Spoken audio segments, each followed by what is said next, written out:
saludo a mis hermanos, mis hermanas a los que no había tenido la oportunidad. Y les voy a pedir que me acompañen en oración, brevemente. Mi Dios, estamos delante de tu presencia. Felices, Señor, contentos de que usted está con nosotros. Amén. Que su presencia, la presencia de tu Espíritu Santo, Señor, se mueve en medio nuestro. Que tú cumpliste tu promesa, Señor, y la cumples aún en este momento, de que donde hay 2 o 3 reunidos en tu nombre, tú estás en medio, Señor.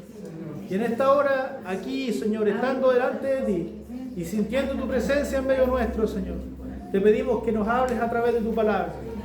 Te damos las gracias, Señor, porque no somos huérfanos, no somos una oveja sin pastor, sino que nuestro pastor está presente, nuestro pastor está con nosotros y oímos su voz y le queremos seguir. Ayúdenos, Señor, en nuestra debilidad. Ayúdenos, Señor, en nuestra flaqueza, en nuestra bajeza. Despierte, Señor, en nosotros tu fuego y haga, Señor, que tu gracia y tu misericordia, Señor, nos permitan dar fruto cada día y poner por obra, Señor, aquellas cosas que tú nos vas a compartir en esta hora. Te damos las gracias, Señor, porque sabemos que usted está con nosotros y queremos, Señor, honrar tu presencia poniendo atención y, Señor, atesorando en nuestros corazones las cosas que usted ha preparado para nosotros esta mañana. En el nombre de Jesús, Señor, te bendecimos. Amén.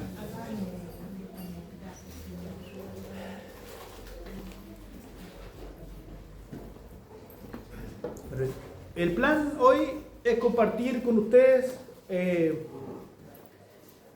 dos partes. Este mensaje tiene 2 partes. La primera, un esfuerzo modesto en el tiempo que tenemos para tratar de glorificar a Cristo y su gloria y su lugar diferente y supereminentemente distante de nosotros, ese contraste entre Él y nosotros.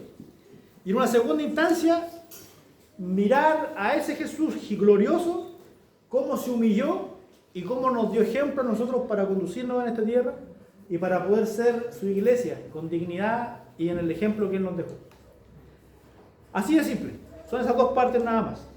Espero, como digo, poder hacerlo con dignidad y poder, discúlpenme si a rato no lo hago como debiese, pero ustedes me conocen. Les voy a pedir que me acompañen para empezar a Hebreos 1. En este esfuerzo, como digo, de ver a Cristo tal cual es. Porque a veces, sobre todo después de haber visto Semana Santa, queda en nuestra retina la mirada del carpintero de Galilea, ¿no? Del hijo de José, del bebé, del pesebre, del maltratado. Pero Cristo vino, es cierto, vivió, luego murió por nosotros, pero Él resucitó. Y se sienta hoy a la diestra del Padre, reinando en gloria. Amén. Y quisiera que quedara en su retina esa imagen hoy día a través de este texto de Hebreos 1, porque es necesario que tengamos esa mirada clara, para que entendamos el valor del ejemplo que Él nos dejó. Insisto, las 2 partes están extremadamente relacionadas, pero les pido en todo momento que no pierdan de vista a este Cristo, al que vamos a leer aquí en Hebreos 1. Porque, insisto, eso le va a dar más fuerza luego al ejemplo que nosotros tenemos que seguir. Acompáñenme a leer, del versículo 1 al versículo 4. Dice así Hebreos 1 al 4. Dios, habiendo hablado muchas veces y de muchas maneras en otro tiempo a los padres por los profetas, se refiere al pueblo de Israel, en estos postreros días nos ha hablado por el Hijo, por Jesús. Gracias. A quien constituyó heredero de todo. Ese es Cristo, el heredero de todo lo que existe. Por quien asimismo hizo el universo, el cual, siendo el resplandor de su gloria, la imagen misma de su sustancia, y quien sustenta todas las cosas con la palabra de su poder, habiendo efectuado la purificación de nuestros pecados por medio de sí mismo, se sentó a la diestra de la majestad en las alturas, hecho no superior, hecho tanto superior a los ángeles, cuanto heredó más excelente nombre de ellos. Este es el Cristo que quiero que tengan en la mente. Jesús, el resplandor de la gloria de Dios. Si hay algo en Dios que es glorioso, si hay algo en Dios que es hermoso, Jesús es el resplandor de esa belleza. Es el resplandor de esa gloria. Así como en una corona llena de joyas, cuando uno la ilumina, brilla, ¿no? Y llama la atención desde lejos. Jesús no es solo la corona, Jesús no es solo la joya. Jesús es el resplandor de esa gloria. El resplandor, lo más bello, lo más llamativo, lo más hermoso. En Él se cumplieron aquellos pasajes que decían que Él era el más hermoso de los hijos de los hombres. La gracia no está en sus labios. No se fue depositada en sus labios.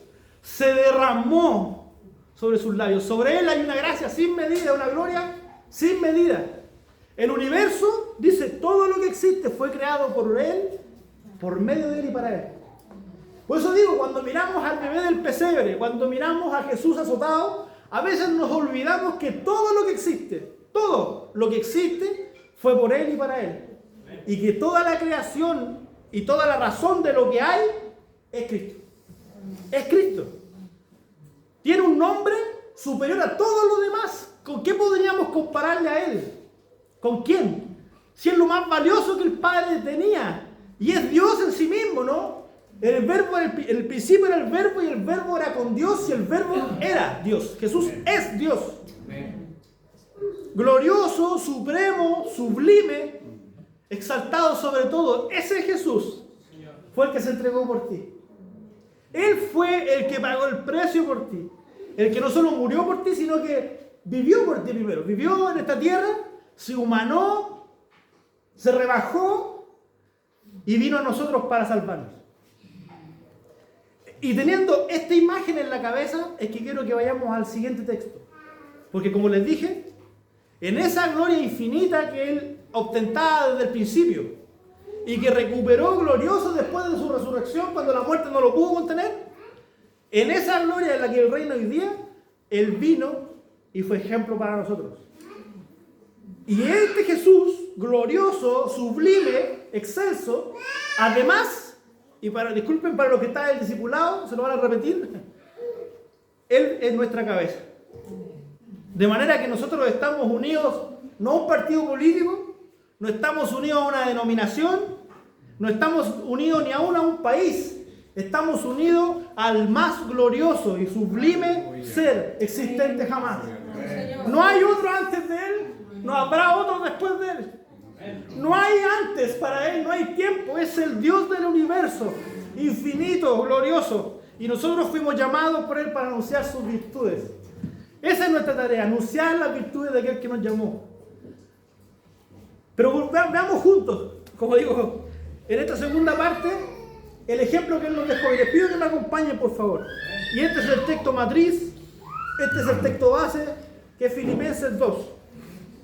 Texto según el cual vamos a reflexionar acerca de 3 ejemplos nada más de la vida de Cristo y cómo esta vida nos interpela a nosotros, cómo su vida nos motiva, nos empuja a vivir con dignidad, a seguir sus pisadas y a contribuir en la edificación del cuerpo de Cristo. Porque recuerden, este Señor, este Jesús, este Dios es nuestra cabeza y con quien debemos estar conectados y a quien debemos servir.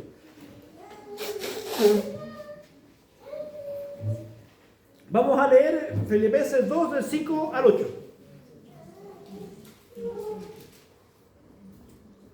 Va a tomar más fuerza ahora cuando leamos el versículo 6. Lo voy a enfatizar. Filipenses 2, 5 en adelante. Haya, pues, en vosotros este sentir. Esta palabra sentir se puede ampliar por esta actitud, esta convicción o este deseo. Hay en vosotros este sentir que hubo también en Cristo Jesús, el cual siendo en forma de Dios o siendo Dios, no estimó el ser igual a Dios como cosa que aferrarse, sino que se despojó a sí mismo, tomando forma de siervo y hecho semejante a los hombres, y estando en condición de hombre, se humilló a sí mismo, y haciéndose obediente hasta la cruz, haciéndose obediente hasta la muerte y muerte de cruz. Hasta ahí lo vamos a dejar por ahora. Este Jesús glorioso, sublime, el verbo que era antes de Moisés, que era antes de todo lo que se ha creado. Jesús es nuestra cabeza y Él, en esta tierra, habiéndose humillado, Él se despojó de esa gloria por nosotros. Y ese despojo y ese soltar aquello de lo que Él era, es la base del ejemplo que yo necesito que hoy día atesoren en su corazón. Porque es ese sentir que motivó a Jesús a hacer lo que hizo, es lo que tiene que movernos ahora a nosotros a hacer lo que nosotros debemos hacer. Y permítanme decirlo, lo que hemos venido conversando las últimas semanas, los últimos meses, a propósito de la importancia de la iglesia. No hay otra forma de ser iglesia sino siguiendo el ejemplo de Cristo. Sino siguiendo el ejemplo de nuestra cabeza. Quien teniendo, porque insisto en esto, teniendo Jesús de qué aferrarse porque Él era Dios. Habían cosas valiosas, no en Él. Pero Él prefirió despojarse de ellas con tal de alcanzar la tarea para que Dios le llamó. Y desde ya le anuncio el centro de mi mensaje. ¿Estás dispuesto tú? ¿Está dispuesto usted, acaso, a despojarse de sí mismo con tal de agradar a Dios y cumplir su plan? Porque este sentir que hubo en Cristo es el que tiene que estar en todos nosotros, los que hemos venido a refugiarnos bajo sus alas. El despojarnos de nosotros y, como decíamos el discipulado, recordar que ya no somos nuestros y someter nuestros deseos y nuestra vida y nuestras habilidades y nuestro lugar y nuestra gloria, si hay alguna en nosotros, y dudo que la haya, delante de los pies del Señor.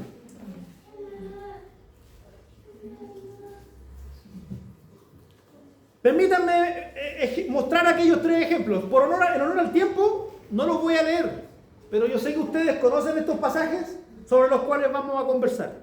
Les quiero mostrar solamente 3 ejemplos acerca de cómo Jesús, el Jesús glorioso, sublime, digno de toda la alabanza, de toda la gloria, el único digno de abrir el libro y de mirar en él.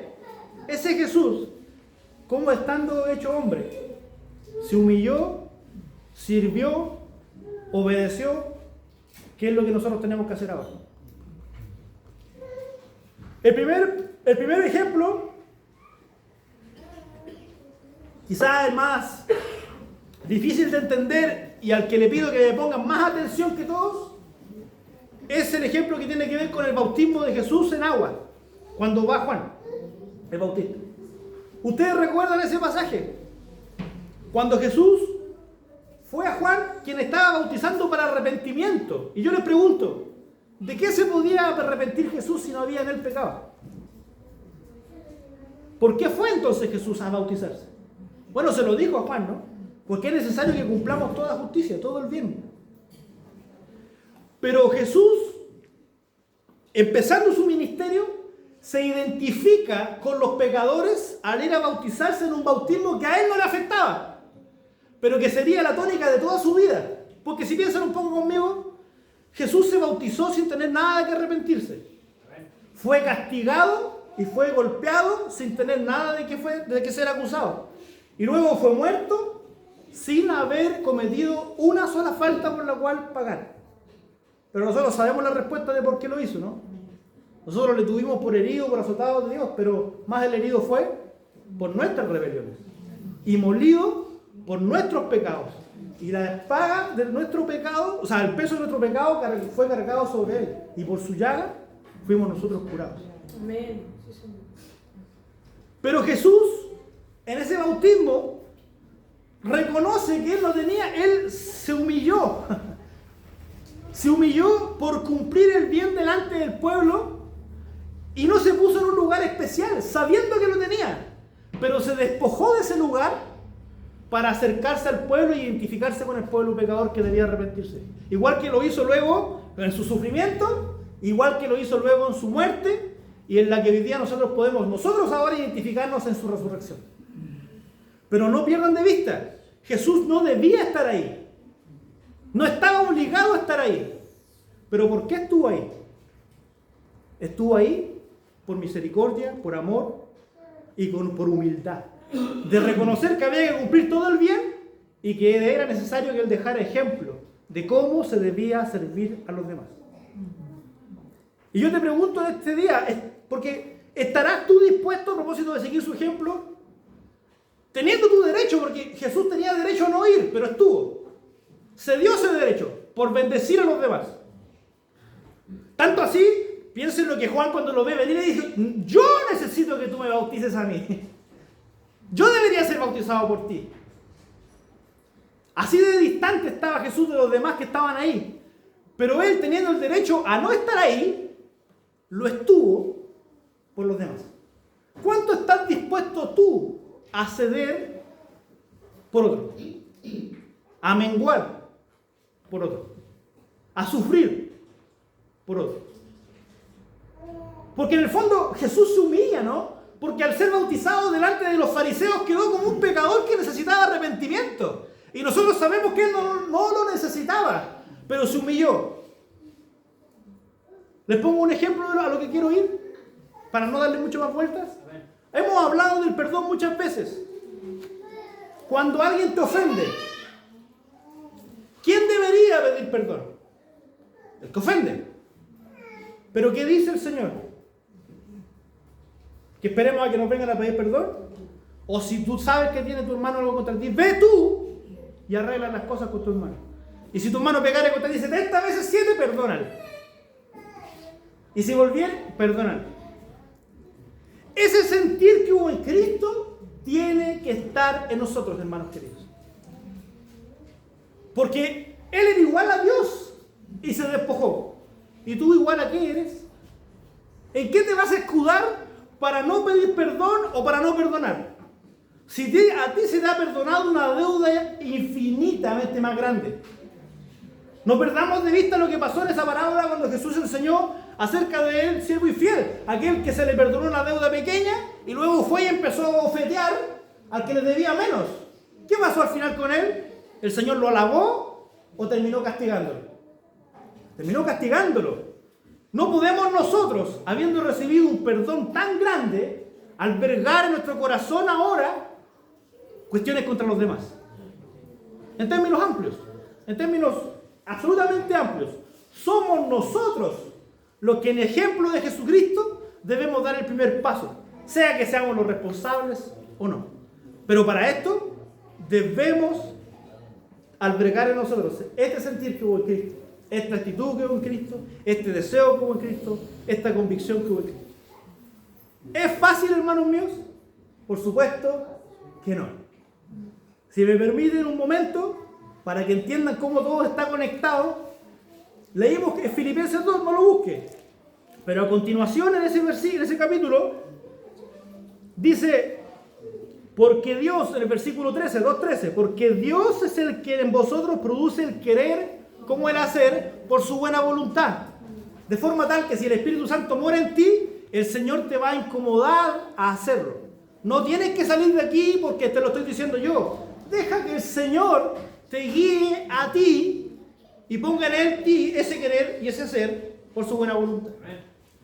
Tu responsabilidad, mantente unido nomás al pampo, no mantente unido al Señor, busca la palabra, busca la oración, congrégate. Pero te prometo algo, si tú has decidido y pones tu vida delante del Señor, el Señor te va a inquietar a arreglar aquellas cosas que están mal.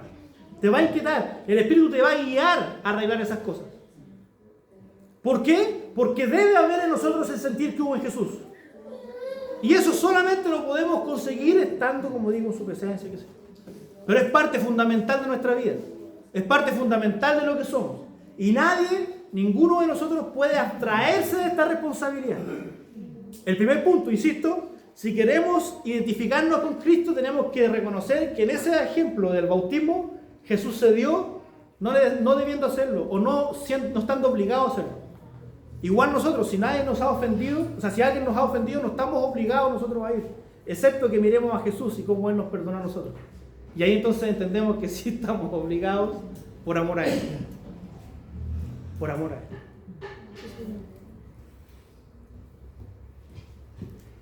La primera lección entonces que si alguien quiere anotar es que este ejemplo, esta situación, nos expone, nos muestra la humildad de Cristo, que la que debemos nosotros abrazar y de la que nosotros debemos sentir.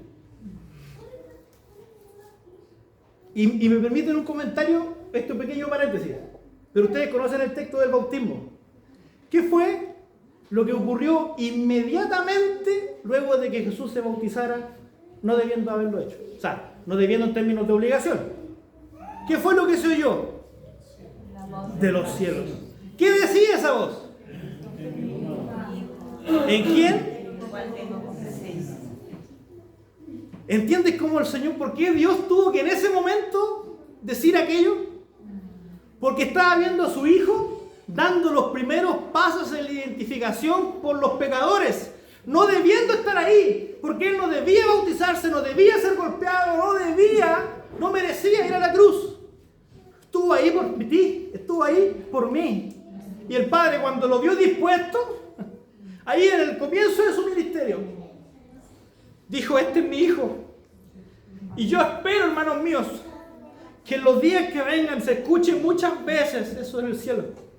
Mi hijo, mi hija amada, en quien tengo complacencia porque es capaz de ceder por otro, de sufrir por otro, de hacer algo más, de recorrer la segunda milla, de cargar la carga por la segunda milla. ¿Se recuerdan aquello, no? De aquel que te abofetee, y si te roba, si te quitó la capa, dale también la túnica. De que si te golpean de una mejilla, ponen la otra, porque eso es ciertamente aprobado delante de Dios. Ese es el ejemplo de Cristo. No es fácil. No pienses que estoy diciendo que es una obra. Esto es una cuestión que el Espíritu Santo tiene que hacer en tu corazón conforme al versículo 12. El Señor va a poner en tu corazón, si te dispones, el querer como el hacer. Y si me apuras, no solo el querer como el hacer, sino que también el valor para hacerlo. Porque hay que tener pantalones. Para eso sí que hay que ser hombre y mujer, para poder acercarse, perdonar o pedir perdón. Y de eso se trata lo que estoy tratando de decir. Tenemos que imitar a Cristo. Pero Cristo nos dejó ejemplos muy concretos de cómo hacerlo. El segundo. ¿Qué otra situación? Hay muchas, podría haber tomado muchas, en las que el Señor nos fue ejemplo. Pero como digo, por honor al tiempo, solamente me voy a quedar con estas tres. La segunda, quizás la más evidente de todas, ¿no? El lavamiento de los pies. El maestro lavando los pies de los discípulos. Los pies de los discípulos incluye a Judas, lavando los pies del traidor aún.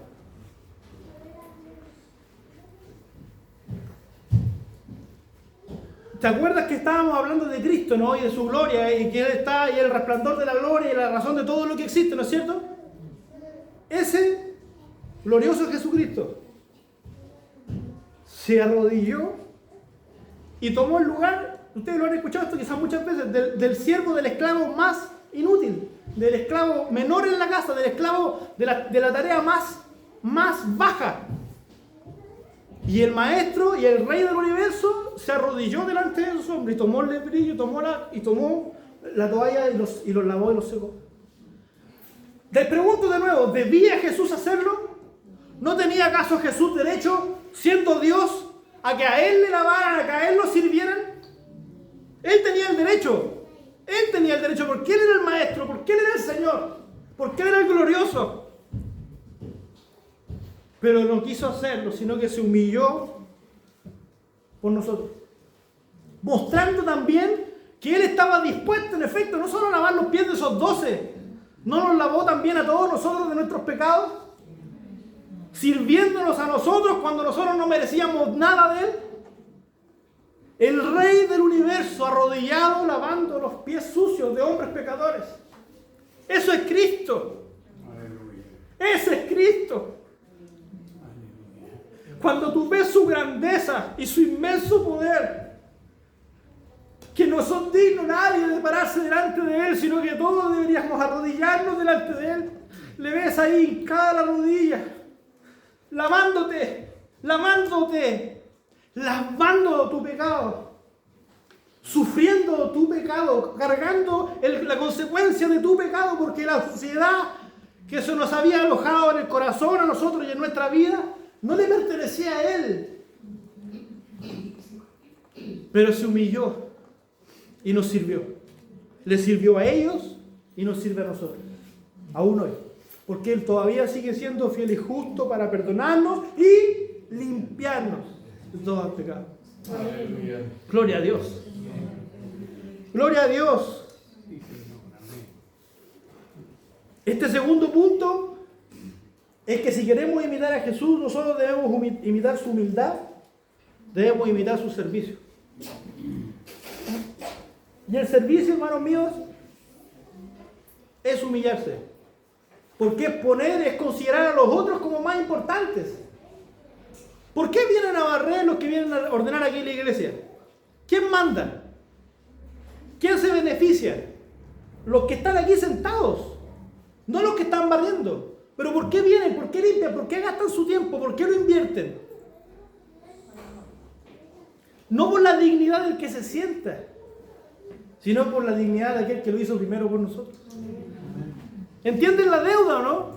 ¿Entienden la razón a lo que vive? Que siendo Él tan sublime, y Él no se aferró a eso, ¿a qué te estás aferrando tú para no hacerlo? ¿A qué te estás aferrando tú? Me pongo como ejemplo, ustedes saben, me conocieron como un estudiante, un maestro de construcción, yo estudié, ahora soy abogado. Suena bonito, ¿no? ¡Wow! Abogado. ¿Pero qué voy a hacer? ¿Voy a escudarme en eso? En decir, no, yo soy abogado ahora y no puedo andar barriendo porque eso es muy elevado, muy bajo para mí. ¿En qué te estás aferrando tú? Porque hay una razón por la que no lo haces, ¿no? ¿Por qué te duele tanto servir? ¿Por qué te duele tanto hacer un gesto de servicio, de sacrificio por otro? Hay muchas cosas, hermanos míos, y ese es mi diagnóstico el día de hoy para ti y para mí. Todavía nos estamos aferrando a cosas que no tienen valor. Piensa en Cristo y en lo que Él tenía, su dignidad, su deidad, su gloria suprema. Y Él se despoja de ella y nos sirve, y nos lava, y nos limpia, y se arrodilla por nosotros. Y siendo el Maestro, Él nos manda luego a que también nosotros debemos lavar los pies de los discípulos. Esto, hermanos míos, vuelvo sobre la idea del perdón. Figurativamente, la sociedad hoy día no es que nos vamos a sacar los zapatos, a limpiarnos las patas entre nosotros, a hacernos pedicure, hermana Fanny. No se trata de eso. Se trata de que simbólicamente hoy día, cuando tú veas a tu hermano pecar, tenemos la responsabilidad de ayudarle y limpiarle. No enlodarlo, no destruirlo, a menos que puede ser un lobo, ¿no? Pero estamos hablando de eso ahora. Estamos hablando de entre hermanos. Si yo veo a mi hermano pecar, yo tengo que procurar su limpieza. Tengo que procurar ensuciarme yo para limpiar el pecado que él ha cometido. Y eso tiene un precio, eso tiene un costo. Hay humillación de por medio, pero hay amor de por medio. Y lo hacemos ¿por qué? No porque somos unos tontos, no porque somos unos estúpidos, es porque tenemos una deuda de servicio y de humildad con nuestro Señor. Para el mundo, ciertamente esto es locura. Y si para ti hoy día esto es una estupidez lo que te estoy diciendo, teme. Porque significa que no has nacido de nuevo, que Cristo no ha regenerado tu corazón y que no has visto todavía la deuda que tienes enorme por tus hermanos, por el amor de Cristo por ti. Porque si Él nos perdonó y nos sirvió de esa forma tan grande, nosotros estamos endeudados ahora. ¿Ustedes recuerdan el texto? No debáis a nadie nada, excepto el amaros los unos a los otros. Debemos una deuda, ¿no? Tenemos el otro texto de Romanos. Si uno murió por todos, es para que los que ahora viven ya no vivan para sí, sino para aquel que murió y resucitó por ellos. Y vuelvo sobre el texto del discipulado, disculpen que lo repita. ¿O ignoráis acaso que vuestro cuerpo es templo del Espíritu Santo y que ya no sois vuestros? ¿Ignoran eso acaso, hermanos queridos? Porque permítanme abrirles esos ojos. No, ustedes no son vuestros. Ustedes, su vida no es suya. Cristo es la cabeza, Cristo es el Señor, Cristo es Dios, y a Él debe rendirse toda nuestra vida, porque delante de Él se doblará toda rodilla un día. Y espero que la suya la podamos doblar a diario delante de su presencia. En oración, en humildad, en el reconocimiento de que debemos servirle a Él, y que servir a Cristo es servir a su cuerpo. Servir a Cristo, la cabeza, es servir a su cuerpo. Servir a Cristo y ser humilde con Cristo es ser humilde con su cuerpo. Por eso hemos estado hablando lo que hemos estado hablando todos estos meses. es porque quien quiera cumplir con el propósito de Dios, tiene que hacerlo al modo de Cristo. Tiene que hacerlo con este sentir que hubo en Cristo, con esta actitud que hubo en Cristo, con esta convicción que hubo en Cristo, con este deseo que hubo en Cristo. El no escatimar, no sé qué te quieras escatimar, cómo te estimes tú, no sé lo que tú eres tan grande, pero eso que estás estimando a lo que aferrarte, suéltalo. Suéltalo, querido. Suéltalo porque no vale la pena. Comparado con Cristo no vale la pena. No vale la pena porque Cristo, si Él se despojó de la gloria máxima, nosotros no somos nada. Nada delante de Él. Ni que seas ingeniero, ni que seas profesor, ni que seas el pastor, ni que seas, no sé qué título tienes o qué cosas tienes en tu casa, que tengas una casa grande, que tienes hijos bonitos, no sé a lo que te estás aferrando, pero cualquier cosa con la que estés mirándote, ninguna de esas cosas vale tanto como Cristo. Ninguna de esas cosas vale tanto como Él. Entonces tenemos que en primer lugar asumir y mirarle a Él como el ejemplo de humildad que Él nos mostró. Cediendo si es necesario, sirviendo si es necesario, sufriendo si es necesario, poniendo el pecho a las balas por los otros, por los demás, haciéndolo yo para que mi hermano no lo deba hacer. Sin querer decir nombre, yo pasé por semanas por ahí viendo cómo estaba esa maleza aquí al costado. Y de verdad me daba lata porque era un trabajo que detesto sacar maleza. Porque en la construcción de ayudante estuve años haciendo eso nomás, hasta que aprendí a hacer otras cosas. Y hubo alguien, o algunos, que un día dijeron, se levantaron y vinieron y lo hicieron ellos. Y ahora está limpio. Lo hicieron por nosotros y lo hicieron por el Señor. Hay formas de servicio muy elementales, eso quiero decir. ¿Cuántos años? Un momento, permítame abrir mi corazón respecto a esto. Yo por años oré en mi corazón por Forestal, siendo un joven. Porque yo me crié aquí, mi abuela es del 4, yo viví como 8 años aquí en el paradero A, pero nunca vine una vez a predicar, nunca. Porque mi iglesia estaba en Quilpué y yo hacía la obra allá. Y un día en un matrimonio conocí a Mike y la Anita y me hablaron de este lugar y que había gente que se estaba sacrificando aquí. Y ahora que estaba aquí me he enterado de las penurias que pasaron los primeros años. Ese fue servicio que no fue en vano. Ese fruto son todos ustedes que estamos, y yo mismo que estoy aquí parado delante de ustedes hoy día. No hay servicio que uno preste al Señor que no tenga fruto. La recompensa no la espere de este mundo, eso sí. El fruto se ve en este mundo, ahí están, mira los rostros. Pastor, cuando se desanime, mire los rostros. Nunca nos perdamos de vista. Han sido años de sacrificio, pero aquí está el pago en esta tierra. Pero la recompensa está atesorada en los cielos. Señor. Esa es nuestra esperanza del servicio. Que el Rey nos está esperando allá. Y que Él no se avergüenza de llamarnos hermanos. Y que Él prometió que allí donde esté yo, también estará mi servidor.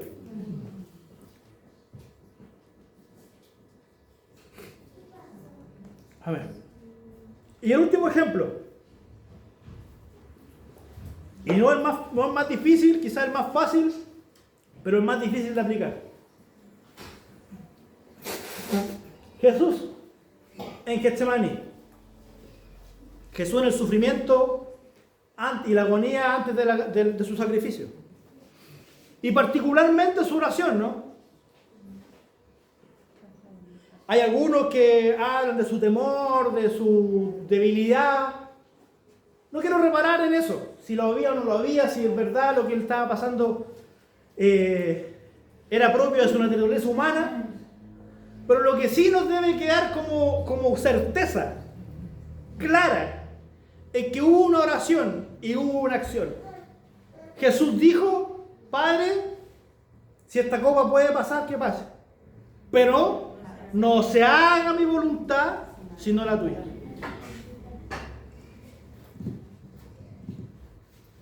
¿Jesús es tu Señor o no?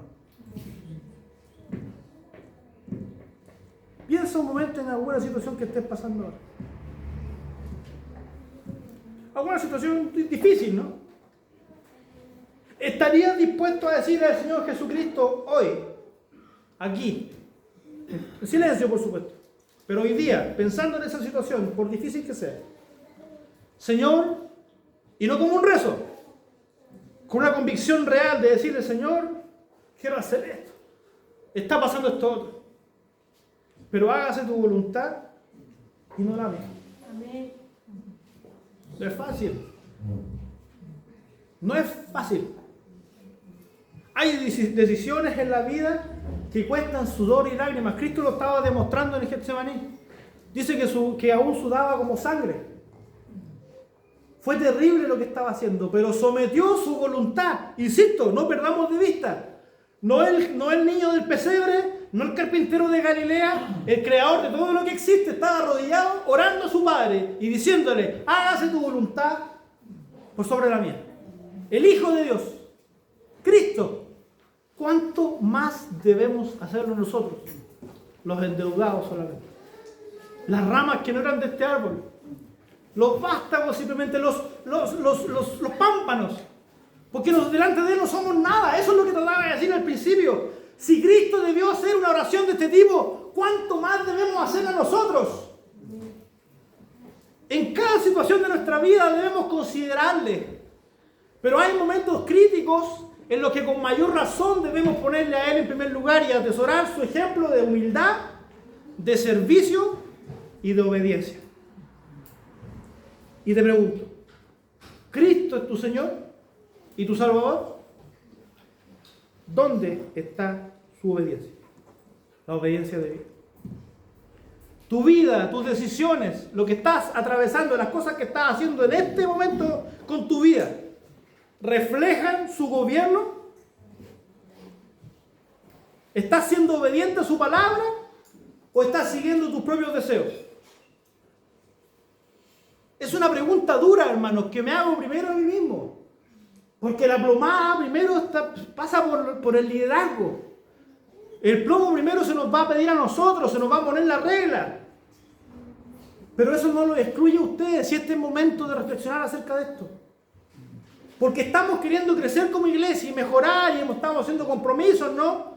Empezaron las reuniones ya de los miembros que han postulado, entre comillas, que han entregado su cartita. Y estamos ordenándonos, pero primero nosotros. Pero también ustedes. ¿Cómo está tu humildad? ¿Cómo está tu servicio? ¿Cómo está tu obediencia? ¿Es Cristo el Señor de tu vida? Acompáñenme por favor a Hechos 20. Ya nos acercamos al final.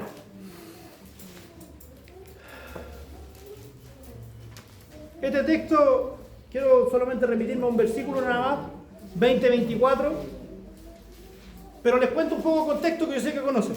El apóstol Pablo estaba dispuesto a ir a Jerusalén a ofrecer sacrificio y se presenta un profeta y le dice, oye, ¿sabes qué? Todos percibimos que te vayas a ir allá y te va a pasar de todo mal. No vayáis, no vayáis, no vayáis, no vayáis, no vayáis. En ese contexto el apóstol Pablo dice esto. El apóstol Pablo no se puede comparar con Cristo, pero el apóstol Pablo fue inspirado por el Espíritu Santo para decir estas palabras, las que deben ser hoy día una regla y un plomo para nosotros hoy, para mirar si en esa regla y en ese plomo estamos viviendo o no, porque si no es el día de alinear nuestra vida a la voluntad de Dios. Y el apóstol Pablo dijo así, Hechos 20-24, pero ninguna cosa hago caso, pensando en las tribulaciones, en los problemas, ni estimo preciosa mi vida para mí mismo. No estimo preciosa mi vida para mí mismo, con tal que acabe la carrera con gozo y el ministerio o el servicio que recibí del Señor Jesús para dar testimonio del Evangelio de la gracia de Dios. Te has aferrado a muchas cosas y te estás aferrando a algunas de ellas. Pero el Señor está llamando a su iglesia a aferrarse a su Evangelio y nada más que a su Evangelio. A la obra a la que el Señor nos llamó como iglesia y también como individuos. Si tu deseo sigue siendo vivir tu vida para ti, no ha crecido todavía tu cristianismo como debería estar creciendo. Y tu fe debe propiciar, seguir fogoneándola para que ese fuego del don se avive. Pero es necesario que aquellos que hemos venido a correr y refugiarnos en Cristo, que hemos recibido su gracia y que queremos seguir sus pisadas, reconozcamos de una vez por todas que nuestra vida no es preciosa para nosotros mismos. En realidad no es preciosa para nadie. El único precioso es Cristo. La piedra que los edificadores desecharon ha venido a ser la cabeza del ángulo. Y para los que creen en Él, Cristo Jesús es precioso. Señor. No que sea lindo, no, por favor. No es que sea bonito desde las películas. Es que es tan valioso que ocurra en nosotros lo de la perla de gran precio, que vendemos todo con tal de quedarnos con la perla. De como la heredad, como el tesoro escondido, que vendemos todo con tal de comprar esa heredad y quedarnos con el tesoro. Porque Cristo es el tesoro escondido por los siglos y hemos venido nosotros a encontrarlo por gloria y gracia de Jesús y de su Espíritu Santo. Pero ahora tenemos que vivir, hermanos míos. El cristianismo, el primer paso, el nacer de nuevo es el primer paso. Ahora debemos caminar con la mira puesta en Él y ser parte de su iglesia y trabajar para su iglesia y con humildad ayudarnos mutuamente, apoyarnos y con servicio unos por otros y con la entrega y la obediencia que Cristo demostró. Pero mientras tu vida siga siendo preciosa para ti y no para Cristo, eso va a ser muy difícil, si no imposible. Necesitamos dejar que el Señor ponga el plomo y ponga el nivel sobre nuestra vida hoy día. Y hacer una reflexión de verdad. Perdón que sea tan duro en este momento, pero lo estoy diciendo conmigo. Me lo estoy diciendo a mí, te lo prometo que sí. Ojalá fueses frío, dice el Señor. ¿Te recuerdan el texto de Apocalipsis? ¿No? Ojalá fueses frío, pero por cuanto eres tibio, te vomitaré de mi boca. Atención a la tibieza, hermanos míos. Cristianismo es 100-0. No se puede hacer medianamente cristiano, no se puede servir al Señor con reservas. Debemos crecer en esto, es cierto. Esto es una tarea de la que vamos creciendo, no se sientan agobiados, no se sientan aplastados por esta verdad. Pero si sientes y reconoces que tu cristianismo ha sido tibio, arrepiéntete. Porque el Señor está esperando para ayudarte y para seguir adelante, pero tenemos que seguir su ejemplo. Como ya digo, y disculpen que sea majadeo, su ejemplo de humildad, su ejemplo de servicio y su ejemplo de obediencia. La obediencia de Cristo, la humildad de Cristo, el servicio de Cristo. Eso tenemos que hacer.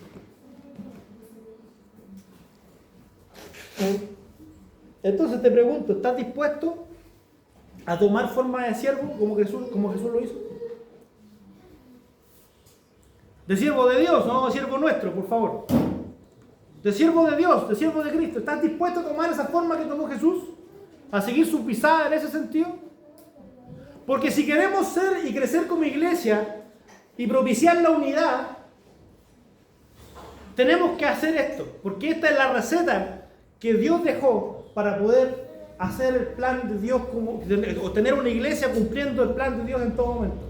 Y con esto terminamos. Acompáñenme de vuelta, por favor, a Filipenses 2. Leímos del 5 al 8. Les voy a pedir que leamos del 2 al 4 para que entiendan que es exactamente la idea que les estoy diciendo. Estas tres verdades, el tener y el sentir que hubo en Cristo, es la receta para poder vivir como iglesia en plena unidad y cumpliendo el plan de Dios para nuestras vidas.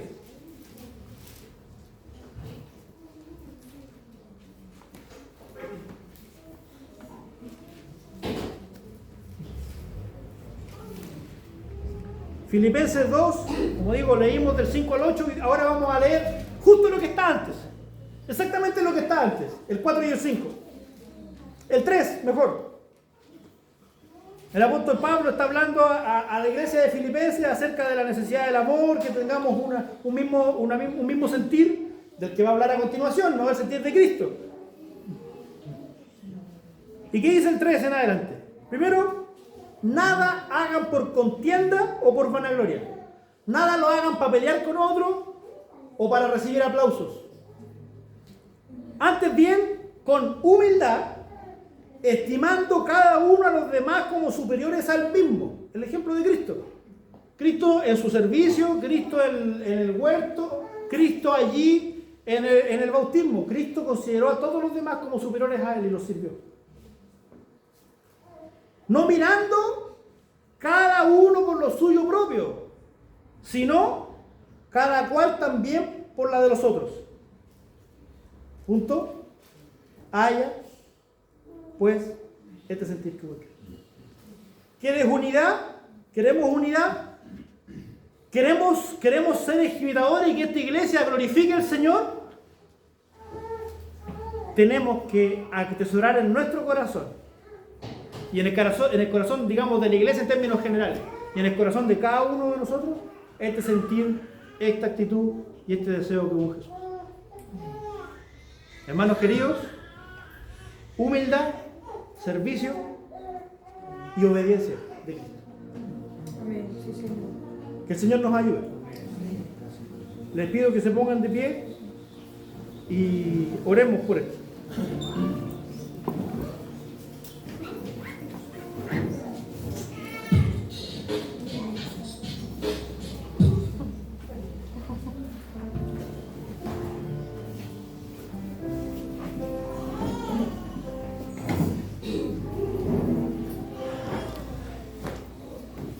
Esto, como les decía, esto es algo personal, es algo en el que tenemos que examinarnos personalmente, pero pidámosle juntos al Señor que nos ayude. Si este deseo no está en tu corazón, ora que el Señor haga una obra nueva en ti. Y si este deseo está en ti, pero lo has fallado, como yo he fallado, a hacerlo como debiera hacerlo, pidámosle perdón al Señor y pidámosle que Él nos acompañe, que nos ayude y que nos fortalezca. Refugiémonos en que sus misericordias son nuevas cada mañana. Y Él es paciente con nosotros. Amén. Mi Señor, te agradecemos tu ejemplo. Aquel glorioso, sublime, el Rey del universo. Tú, Cristo hermoso. Tú, creador de todo lo que hay. El Verbo de Dios. El agua que nos da vida. El pan que descendió del cielo. El pastor de los pastores, la puerta de las ovejas. Tú, Señor, la auténtica sal del mundo, la luz de este mundo. Tú, Señor, aquel que no tiene límites, que no tiene fin. Omnipotente Dios, sublime Dios.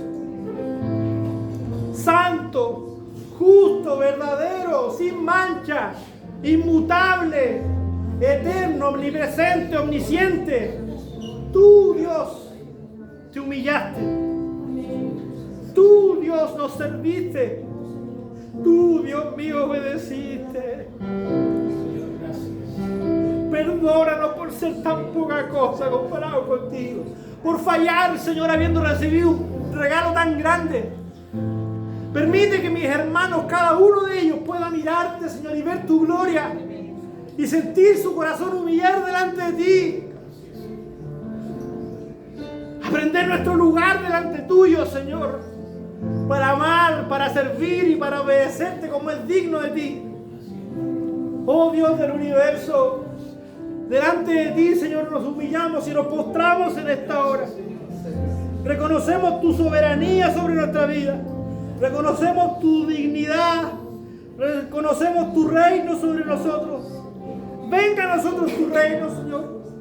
Hágase tu voluntad, si eres Señor, en mi vida, en esta tierra, Señor. Hágase tu voluntad y no la nuestra, mi Dios, en cuanto a la iglesia.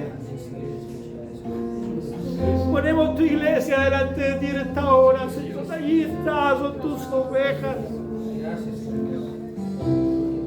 Limpie su era, Señor. Quite la maleza. Abone aquellos árboles que necesitan ser abonados, Señor. Límpienos de la gente impía, de aquellos que vienen para nuestro mal. Líbranos, Señor. Y prospere y haga crecer, Señor, en brazos firmes aquellos que han venido a refugiarse en tu gracia, Señor. Aquellos que tú has llamado, que tú has escogido, aquellos que tú, Señor, estás formando. Tiempo de Dios, esta iglesia, mi Señor, quisiera recordar la promesa sobre esta iglesia, que el que comenzó en esta iglesia la buena obra, la va a perfeccionar hasta el día de tu regreso, hasta el día de Cristo. Perfecciónenos, Señor, como iglesia. Perfecciónenos, Señor, como individuos. Perdónanos, Señor, en lo que te hemos fallado. Perdónanos, Señor. Y límpianos de todo mal. Límpianos del pecado. Permite que tu iglesia sea gloriosa, Señor, delante de tu limpia, santa, Señor. Aleluya. Aleluya, aleluya. Gloria a ti, Señor.